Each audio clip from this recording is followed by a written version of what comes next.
नाज़रीन अस्सलाम वालेकुम। सियासत टीवी के खुसूसी प्रोग्राम आमने सामने में आपका खैर मकदम है।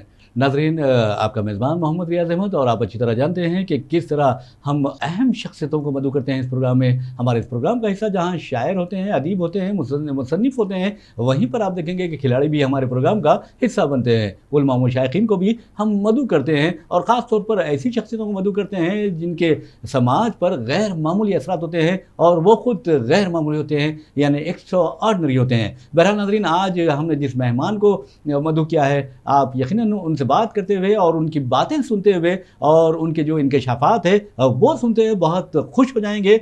मेरी मुराद, मैं तो उनका नाम नहीं बताऊंगा, लेकिन पहले एक शेर से हम अपने प्रोग्राम का आगाज़ करते हुए एक क्लू दे सकता हूं कि इस शेर का उस मेहमान से क्या ताल्लुक़ है। तो बहरहाल, ये चुड़िया भी मेरी बेटी से कितनी मिलती जुलती है, ये चुड़िया भी मेरी बेटी से कितनी मिलती जुलती है, कहीं भी शाखे गुल देखो तो झूला डाल देती है। तो आप अंदाज़ा कर सकते हैं कि ये शेर किसका है, और ये शेर है हमारे न सिर्फ हिंदुस्तान बल्कि आलमी उर्दू के मुमताज़ व नामवर शायर मुनव्वर राना का। तो आपको क्लू देने का मतलब ये है कि हमारे दरमियान जो मेहमान मौजूद है वो मुनव्वर राना की दुख्तर हैं, उनकी लख्ते जिगर हैं, और मेरी मुराद है उरूसा राना से। तो उरूसा राना, आपका आपका बहुत बहुत खैर मकदम है हमारे स्टूडियो में। अब आप सलाम कर सकती हैं। हाँ, अस्सलाम वालेकुम जी।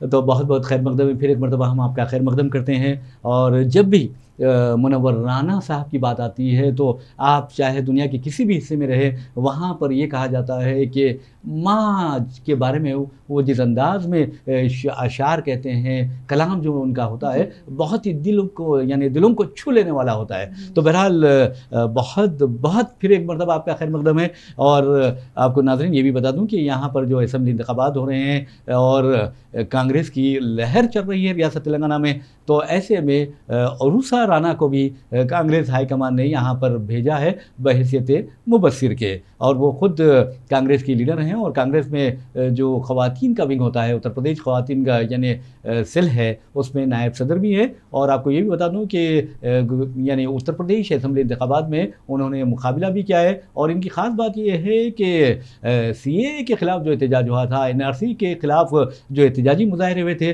उसमें उन्होंने बढ़ चढ़ कर हिस्सा लिया था और उनके खिलाफ कई मुकदमात भी दर्ज किए गए थे। आपको याद होगा कि मुनव्वर राना के बेटियों के बारे में ये कहा गया था कि उनके खिलाफ मुकदमात दर्ज किए गए हैं, उन्हें गिरफ्तार कर लिया गया है, और सारे हिंदुस्तान में ये जो इतला थी वो जंगल की आग की तरह फैल गई थी। बहरहाल, हम बात करेंगे उरूसा राना से रियासत तेलंगाना के असम्बली इंतखाबात पे। तो पहला सवाल आपसे ये है कि रियासत तेलंगाना में ऐसा लगता है कि कांग्रेस और BRS के दरमियान टक्कर का मुकाबला है, आप क्या देखती हैं?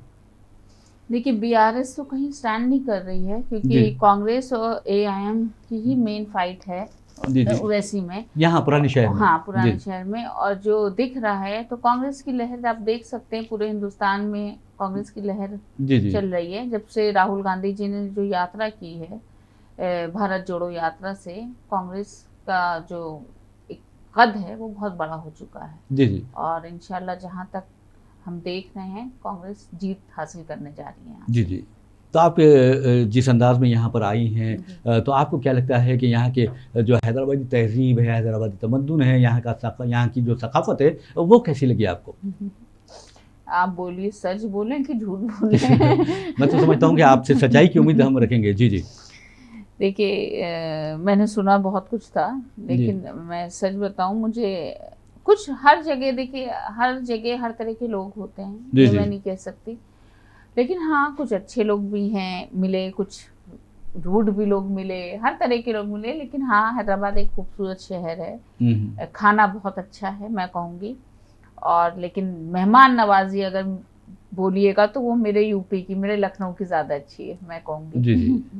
चलिए, बहुत अच्छी बात है, और मैं समझता हूँ कि इंसान को सच कहना चाहिए। और क्योंकि जो झूठ कहते हैं, मैं समझता हूँ कि ज़ाहिर तौर पर तो उन्हें लोग कबूल कर लेते हैं, लेकिन फिर बाद में मुझे ऐसा लगता है कि वो खुद दिलों से दूर हो जाते हैं, यानी सच कहने वाले दिलों में उतर जाते हैं और जो झूठ कहते हैं वो दिलों से उतर जाते हैं। तो बहरहाल नाज़रीन, आपको ये भी बताएं, जैसा कि मैंने कहा कि जनाब मुनव्वर राना की ये बेटी हैं, और मैं समझता हूँ कि जैसा बाप वैसी बेटी, ये मुहावरा भी आम है। तो बहरहाल इस लड़की ने बहुत हिम्मत से काम लिया है और एनआरसी और सीए के जब एहतजाजी मुजाहरे हो रहे थे उसमें बढ़ चढ़ कर हिस्सा भी लिया है। तो आप ये बताइए कि आपने मुख्तलिफ इलाकों का दौरा किया है यहाँ पर, तो आपको कैसा लग रहा है? अच्छा लग रहा है। और जहाँ तक देखिए नामपाली के जो कैंडिडेट हैं फिरोज खान साहब, जी बहुत अच्छा फाइट कर रहे हैं और जहाँ तक है इंशाल्लाह वो जीतेंगे। जी आपको ऐसा लग रहा है? बिल्कुल। और बहुत उम्दा इंसान है, बहुत अच्छी शख्सियत है, मतलब मुझे बहुत अच्छे लगे। मैं सबसे मिली लेकिन सबसे अच्छे इंसान जो मुझे लगे वो फिरोज खान साहब लगे, जो बात है। और बाकी जो सीट्स हैं उस पर भी हम लोग फाइट करेंगे इंशाल्लाह और कांग्रेस बनाएगी यहाँ सरकार। जी जी जी। आपने वो मुख्तलिफ जलसों से भी खिताब किया शायद? जी जी जी जी। कैसा लगा वहाँ आवाम का रिस्पांस कैसा लगा आपको? बहुत अच्छा है। जहाँ मैंने इस तकरीर की नामपाली में, आपका आसिफ नगर एक है जगह और मुराद नगर है, सब जगह शायद मैंने वहीं पे, और मल्लेपल्ली करके है। तो जब मैंने स्पीच बोली तो सब अल्लाह का करम रहा कि गाड़ियां थम गई थी वहाँ पे। अच्छा। और भीड़ लग गई थी और लोग अप्रिशिएट कर रहे थे, लोग कह रहे हैं। और मैं घरों में भी गई, बहुत से घरों में डोर टू डोर हम लोग कैंपेनिंग कर रहे हैं। तो अल्हम्दुलिल्लाह बहुत अच्छा रिस्पांस मिल रहा है आवाम का। और अल्लाह चाहेगा अगर ये चोरी चकारी ना करें बीजेपी आरएसएस की तरह ओवैसी साहब, तो हमारी सीट निकल जाएगी। जी जी जी। अच्छा ये बताइए कि जब आप घर घर पहुंचती हैं या फिर कभी जलसे में खिताब करती हैं तो लोग, आपने कहा कि लोग बहुत दिलचस्पी से सुनते हैं, तो एज ए कांग्रेस लीडर सुनते हैं या फिर जनाब मुनव्वर राना की बेटी की हैसियत से सुनते हैं? मैं सच बताऊं तो देखिए पापा ही की वजह से ज़्यादा वो मिलती है, अल्लाह ने इज्जत दी है, अल्लाह का करम है। क्योंकि लाजमी मुनव्वर राना साहब जैसी शख्स की मैं बेटी हूँ, मैं खुशनसीब मानती हूँ अपने आप को और अल्लाह का करम मानती हूँ। उसका काफ़ी अच्छा हमको रिस्पांस मिलता है, मैं जहाँ भी जाती हूँ, ख़ासतौर से अपने माइनॉरिटी में। जी जी। और वैसे तो हिंदू भाई भी लोग भी पसंद बहुत करते हैं, लेकिन हाँ माइनॉरिटी में बहुत अच्छा रिस्पांस मिलता है। जी जी। वैसे भी आपने कहा, जिस तरह कहा है कि मैं अपने वालिद साहब की तरफ से पहचानी जाती हूँ, ये बहुत अच्छी बात है। क्योंकि अक्सर ये देखा जाता है कि जब हालात बदल रहे हैं तो लोग कहते हैं कि ये फ़लाँ के वालिद हैं, लेकिन आपको बता दूं कि आज भी मुनव्वर राना का ये हाल है कि उनकी बेटी कह रही है कि वो उनकी वजह से मेरी पहचान है। ये बहुत बड़ी बात है और मैं समझता हूँ कि हर बेटी को, हर बेटे को यही कहना चाहिए अपने माँ बाप के बारे में। बहरहाल जहाँ तक नाज़रीन जनाब मुनव्वर राना का सवाल है, तो जब भी वो कुछ बात करते हैं और जो उनके ज़बान से जो अल्फाज अदा होते हैं वो और जो कलाम अदा होता है, अक्सर ये देखा जाता है कि वो माँ के बारे में बहुत ज़्यादा बोलते हैं। तो आप कैसा महसूस करती हैं जब अपने वालिद को माँ माँ माँ के बारे में कलाम कहते हुए सुनकर? बिल्कुल अच्छा लगता है, क्योंकि मैं खुद एक माँ हूँ तो मुझे भी अच्छा लगता है। क्योंकि हम लोग ने जब अपने माँ बाप से तरबियत ली है तो वही हम अपने बच्चों को सिखाएंगे आगे। और जो पापा ने हम लोगों को सिखाया है बड़ों का अदब करना, चाहे वो नॉन मुस्लिम भी हों, उनका अदब करना, किसी भी रिलीजन को आप कुछ मत कहिए क्योंकि ये गुनाह है। ये मेरे फादर भी कहते हैं, सबका अदब करिए, सबके रिलीजन का अदब करिए। यही सब हम लोगों ने सीखा है। और बहुत सारी चीज़ें हैं जो छोटी छोटी पापा बताते आए हैं, उस पर हम गौर करते हैं। आज हम अपने बच्चों को बता रहे हैं ये बात। जी जी। तो ये मेरी खुशनसीबी है। जी जी। अच्छा ये बताइए कि अब फिल वक्त तो वो बीमार हैं और ज़ेर इलाज भी हैं, तो क्या उनको मर्ज़ लाहक है? एक्चुअली पापा के वो कहते हैं ना, थोड़ी सी बदकिस्मती भी कहिए, क्योंकि पापा की मेरे वो एज नहीं है, कोई ऐसी एज नहीं है, लेकिन 20 साल से पापा के जो बीमारियों ने पकड़ा है, जकड़ा है, मतलब कहते हैं जकड़ रखा है। 12 बार तो एक ऑपरेशन एक पैर का हुआ, 3-4 बार दूसरे घुटने का ऑपरेशन हुआ पापा का। फिर कैंसर हो गया, उसी में कैंसर का हुआ। फिर अल्लाह ने उस मुसीबतों से, उस तकलीफ़ों से निकाला। फिर अभी जो लेटेस्ट हुआ था, पापा को एक्चुअली गॉल ब्लैडर में स्टोन था। अच्छा। वो डॉक्टर की लापरवाही कहिए या अब वही जो लिखा हो है तो उसको कोई बदल नहीं सकता, वो बर्स्ट हो गया था। तो जब बर्स्ट हुआ तो वो पॉइजन फैल गया पूरी बॉडी में। और लाजमी जो आदमी डायलिसिस पे हो ऑलरेडी, तो उसके लिए तो बहुत क्रिटिकल केस हो गया था। जी जी। पापा 3.5 महीने वेंटिलेटर पे रहे, आईसीयू में रहे, बहुत क्रिटिकल हालत थी। ये तो अल्लाह का बहुत शुक्र है, एहसान है, और लोगों की मोहब्बत और लोगों की दुआएं हैं जो पापा को इतनी क्रिटिकल उस पोजीशन से भी बाहर आ जाते हैं अल्लाह का करम। नाज़रीन, आपको बता दूं कि जहाँ तक उनकी मकबूलियत का सवाल है, सारे हिंदुस्तान ही नहीं बल्कि आलम उर्दू में उनके चाहने वालों की कोई कमी नहीं है। और हैदराबाद फ़रख़ंद बुनियाद में भी जनाब मुनव्वर राना के चाहने वालों की एक कसीर तादाद पाई जाती है उनके कलाम को, क्योंकि हैदराबादी जो होते हैं वो अपने माँ से बहुत ज़्यादा प्यार करते हैं। और जब भी माँ का जिक्र करता आता है तो मुनव्वर राना के कलाम का जिक्र ज़रूर आता है। तो बहरहाल, रोशन करेगा बेटा तो बस एक ही कुल को, रोशन करेगा बेटा तो बस एक ही कुल को, दो दो कुलों की लाज होती हैं बेटियां। तो आप क्या कहती हैं? जी बिल्कुल, देखिए ये तो इस्लाम में भी हमारे कहा गया है कि जितना लड़के को पढ़ाओ उतनी इल्म लड़कियों को भी दो। इल्म तो अल्लाह ने कहा कि इल्म से इज्जत आती है, तो इल्म में कोई कमी नहीं होनी चाहिए। और जैसे बेटे को परवरिश दे रहे हो, ये हुजूर ने कहा है, वैसे बेटियों को परवरिश दो, कोई कमी ना हो। और जहाँ तक हुजूर की बात हम कर रहे हैं, हुजूर सल्लल्लाहु अलैहि वसल्लम, तो उन्होंने यही बोला कि अगर जब बेटा पैदा हो तो गम में हो, लेकिन जब बेटियां पैदा हो तो बहुत रहमत कहा है उसको, बहुत खुशियां मनाओ, खुशी मनाओ। लेकिन कहीं आज भी हमारे माशरे में हम देखते हैं, अफसोस की बात है कि जब लड़का पैदा होता है तो हम लोग बहुत धूमधाम से, अरे लड़का पैदा हुआ है, यूपी साइड बहुत है ये सब चीज़ें। और जब लड़की पैदा होती है तो उसको जला दिया जाता है, उसको फेंक दिया जाता है। तो ये देखने में आती है, जो कि इस्लाम में ये चीज़ मना की गई है। जी जी जी। तो आप ये बताइए कि वैसे भी नाज़रीन, आपको बता दूं कि जहाँ तक बेटियों की बात कर रहा था, और जैसे कि मैंने कहा है कि जनाब मुनव्वर राना अपनी बेटियों के बारे में भी बहुत अच्छा, यानी दिल में उतरने वाला कलाम कहते हैं। तो आपको ये भी बता दूं कि इनकी जो बहनें हैं, उरूसा की जो बहनें हैं, वो 4 बहनें हैं, इनको मिलाकर 5 होती हैं और एक भाई है। और आपको ये भी बता दूँ कि जो पहली बहन है सुमैया, आप अंदाज़ा कर सकते हैं कि दीन इस्लाम में जो जिस खातून ने पहले जामे शहादत नोश करने का एजाज़ हासिल किया, उनका नाम था हज़रत बीबी सुमैया रज़ी अल्लाह तआला अन्हा। तो बहरहाल, सुमैया हैं, फौजिया हैं, अर्शिया है, फिर रूसा आप फोर्थ पे हैं, फिर उसके बाद हिबा हैं। जी जी। और एक भाई है आपको। जी जी जी जी। तो जिस वक्त NRC और CAA का चल रहा था, एहतजाजी मुजाहरे भी हो रहे थे, और वहाँ पर ख़ास तौर पर आप उत्तर प्रदेश में देखेंगे कि बहुत ज़्यादा एक ऐसा लग रहा था कि क़यामत सुग़रा बरपा हो गई है मुसलमानों पर। तो उस वक्त आप लोगों ने किस तरह उन चैलेंज का मुकाबला किया?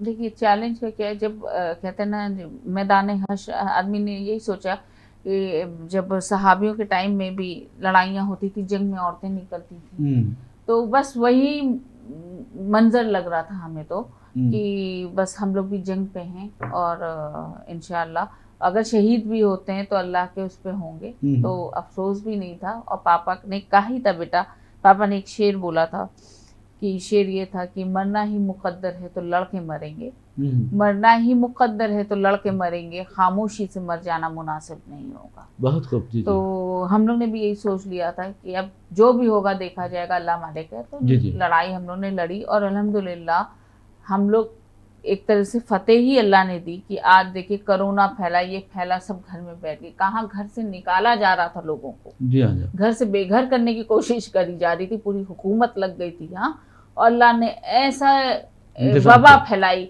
कि सब के सब अंदर बैठ गए, सब खत्म, कोई तरह की बात नहीं। और हम लोग ने बहुत लड़ाई की, जंग, मतलब जो जंग लड़ी, लेकिन अल्लाह का शुक्र है, हम कहते हैं कि अल्लाह ने हम लोगों को महफूज रखा हर तरह से, मतलब हम लोग कमज़ोर कहीं से नहीं पड़े। अच्छा। हम लोग ने सामना किया, और इंशाल्लाह आगे भी हम उनका सामना करेंगे, और करते हैं और करते रहेंगे। जी। आपके खिलाफ और आपके भाई के खिलाफ, और मैं समझता हूँ एक और बहन के खिलाफ, हाँ, के मुकदमा भी दर्ज किए गए थे। गिरफ्तारी भी अमल में आई थी? गिरफ्तारी नहीं, वो आए थे जब रेड डाली थी मेरे घर पर, मेरे भाई के लिए जब हुआ था, तो रात का 12 बचा था, हमें याद है। और पापा बेचारे ऑफिस में थे, पापा के तो लाजमी पैर का वो इतना चल पाते नहीं पापा। और सडनली, बिल्कुल अचानक 12 साढ़े 12 बजे इन लोग ने रेड मारी। 350 पुलिस वाले थे, पूरा छावनी बना हुआ था पूरा, मतलब। और सबसे बड़ी बात देखिए, हमारा लॉ क्या कहता है कि अगर आप किसी को अरेस्ट करने जा रहे हैं, बिना एक तो वारंट के आप जा नहीं सकते। आप किसके घर जा रहे हैं? मुनव्वर राना के घर जा रहे हैं, कोई चोर चकार के घर नहीं जा रहे हैं, आप किसी गुंडे के घर नहीं जा रहे हैं। हाँ, आप मुनव्वर राना साहब के घर में जा रहे हैं, आपके पास वारंट नहीं। दूसरा, चलिए वारंट को आप अलग करिए, आपके पास कोई लेडी पुलिस नहीं, आप कैसे किसी के घर जा सकते हैं जहाँ फैमिली पूरी औरतें रहती हों रात, और वो भी आप कमरे तक गए, सब लोग अंदर घुस गए, पूरी वीडियो है हम लोगों के पास। तो उसी पे बड़ा हंगामा हुआ, बहुत वो हुआ, हमने तो फेसबुक लाइव किया उस वक्त जाके। तो ये सब उसमें तो हम मोबाइल भी ले गए उठा के, जो जिसने पाया वो उठा के ले गए। मतलब देखिए, योगी सरकार समझ लिए गुंडों की सरकार है। जैसे यहाँ ओवैसी बैठे हैं गुंडे, वैसे ही योगी होते। और ये हम लोग कहते हैं कि बीजेपी और ओवैसी, इनमें मतलब योगी और ओवैसी में कोई फर्क नहीं है, इनकी पार्टियों में कोई फर्क नहीं है। वो वहां गुंडा राज कर रहे हैं, आपके हैदराबाद में ओवैसी साहब गुंडा राज कर रहे हैं जी। तो इस मुल्क को अगर कोई चला सकता है, अगर आप सही तौर पे मानिए और देखिए, तो राहुल गांधी चला सकते हैं जी, कांग्रेस पार्टी चला सकती है। और लाजमी है, इस मुल्क को भी अगर किसी पार्टी ने अपना खून तक बहाया है इस मुल्क के लिए, तो कांग्रेस ने बहाया है, गांधी परिवार ने बहाया है, और किसी ने नहीं बहाया। तो हम कहते हैं कि बस कांग्रेस, अल्लाह करे आए, जीते इंशाल्लाह, और हुकूमत कांग्रेस की हो इंशाल्लाह। तो ये आवाम भी, जैसे हम लोग चैन सुकून में थे, कांग्रेस की सरकार जब भी आई, जब भी रही, हम लोग बहुत चैन सुकून में थे। जो जहर बो दिया है इस माशरे में योगी ने, बीजेपी ने, अब ये ओवैसी साहब बो रहे हैं। एक शेर में पढ़ना चाहूंगी, शेर बहुत अच्छा है। हमें दिल से भी निकाला और शहर से भी, हमें दिल से भी निकाला और शहर से भी, हमें पत्थर से भी मारा और जहर से भी। बहुत खूब, बहुत खूब। तो शेर ये इसलिए है क्योंकि यही शेर हम लोग पे बिल्कुल फिट बैठता है। जब हम लोग को घर से भी निकाला जा रहा था एनआरसी में, हमें पत्थर से भी मारा गया, हमें जहर का काम तुम योगी मोदी और वैसे साहब कर ही रहे हैं। तो हम ये कहना चाहेंगे कि तो योगी जी हैं यहाँ वहाँ बैठे, कमज़ोर लोगों के घर पे बुलडोज़र चल जाता है। और एक आपके चैनल के थ्रू मैं एक चीज़ पहुँचाना चाहती हूँ आवाम, मुसलमान आवाम पे ख़ास तौर से, कि मैं ये बात कहती हूँ कि बीजेपी ओवैसी जो है बी टीम है बीजेपी की, तो लोग मुसलमान कहते कैसे। देखिए, लखनऊ या उत्तर प्रदेश में कोई इमाम या दाढ़ी टोपी वाला एक रिक्शे वाला भी होगा, तो उसकी दाढ़ी टोपी देख के उस पर कार्रवाई होती है, उसके घर पे बुलडोज़र चलाया जाता है, गोश्त के नाम पे उसको मार दिया जाता है योगी सरकार। आप ये बताइए कि जब ओवैसी साहब खुलेआम बीजेपी को गाली बकते हैं, उल्टा सीधा बोलते हैं, और अरबों रुपए के मालिक हैं, उन पे कार्रवाई क्यों नहीं हुई आज तक? आप बताइए। एक मामूली रिक्शे वाले पे कार्रवाई हो जाती है, या अगर हम कुछ योगी को बोलते हैं या मोदी को बोलते हैं तो मेरे घर पे 350 पुलिस वाले भेज दिए जाते हैं। और लेकिन जो अरबों रुपए का मालिक बैठा है, जो खुल के गाली बकता है, खुल के बोलता है आवाम से, बीजेपी को बकता है, उस पर कार्रवाई आज तक बीजेपी ने क्यों नहीं की जी? ये कहीं ना कहीं आप उस चीज को समझिए, ये बात को समझना पड़ेगा हमारी आवाम को।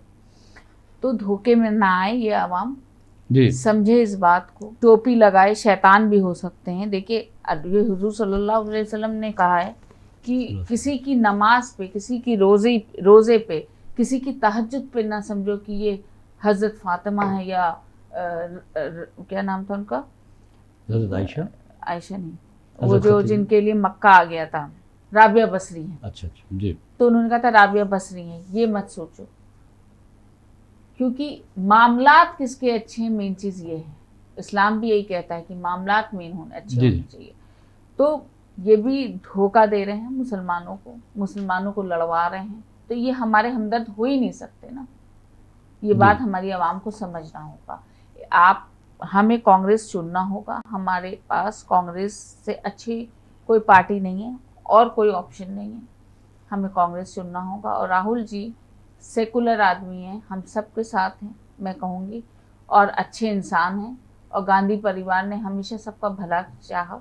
तो इसलिए कांग्रेस को चुनिए, और इस देश को भी जो दिया वो कांग्रेस ने दिया।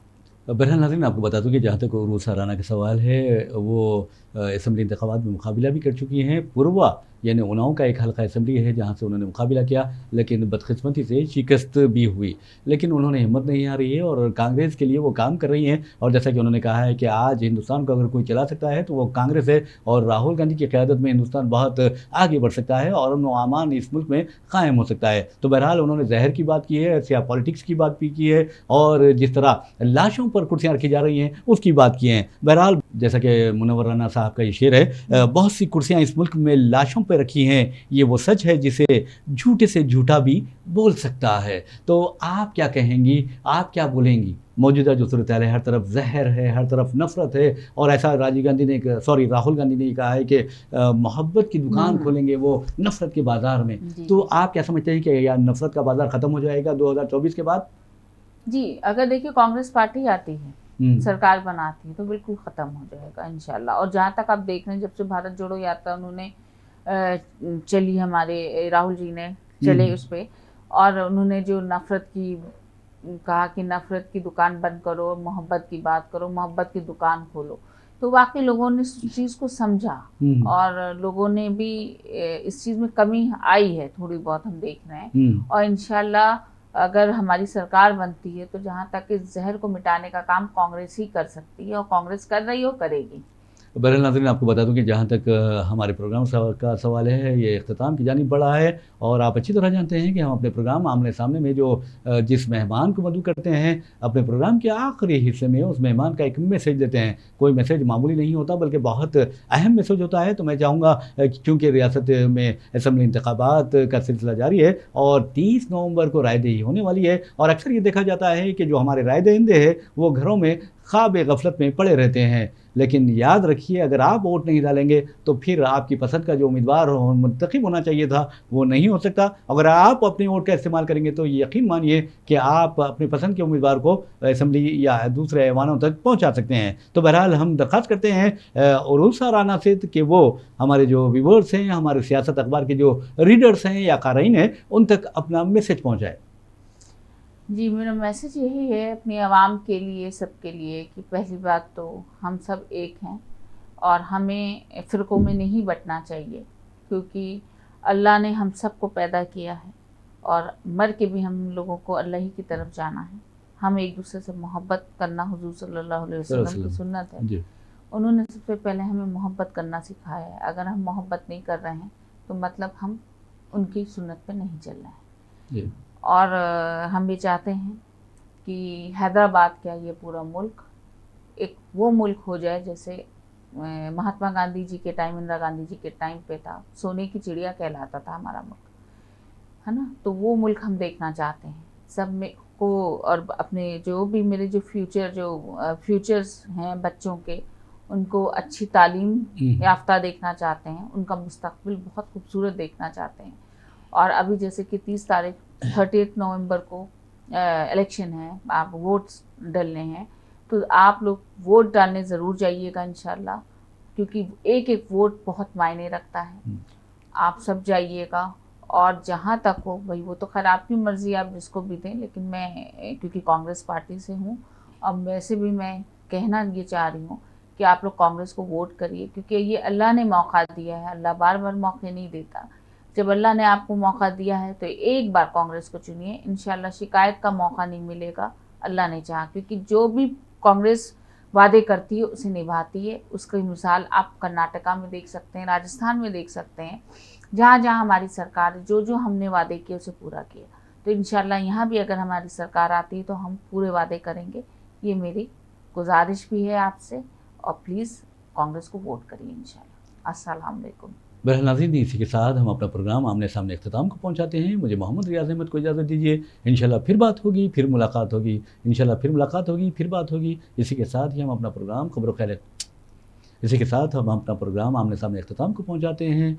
मुझे मोहम्मद रियाज अहमद को इजाज़त दीजिए। इंशाल्लाह फिर बात होगी, फिर मुलाकात होगी। तब तक के लिए अल्लाह हाफ़िज़।